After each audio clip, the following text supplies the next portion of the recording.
Harkin. Thank you. Commissioner, at a recent conference on disability in the European Parliament, a colleague of mine, Valerie Moran, who is manager of the Centre for Independent Living in Longford in Ireland, put it very simply when she said, persons with a disability are always more at risk from poverty, and they're always more likely to be in poverty, but under an austerity regime they have no chance.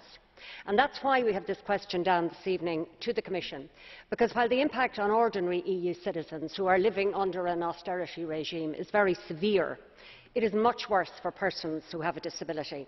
And that is why the Commission and the Member States must take proactive steps to ensure that those who have a disability do not become further marginalised. And indeed, that's one of the reasons why the Employment Committee called for social indicators alongside economic indicators in the European semester.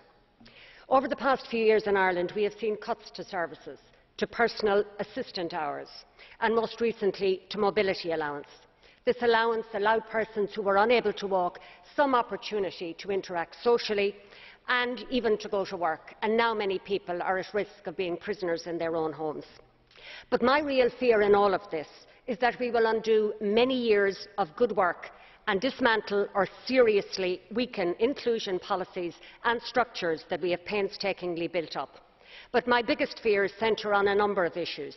First of all, persons with a disability will be seen as a burden to the state. At a recent meeting in the Employment Committee, a representative from Belgium spoke of the mindset, now much more prevalent, that sees a person in a wheelchair as a liability. "You take up my tax money," was a comment that was frequently heard.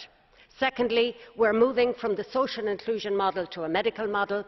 Thirdly, carers, and particularly family carers, are overburdened and stressed. And finally, reduced welfare spending, reduced services and higher unemployment among persons with a disability will lead to ever-increasing numbers of persons with a disability living in poverty.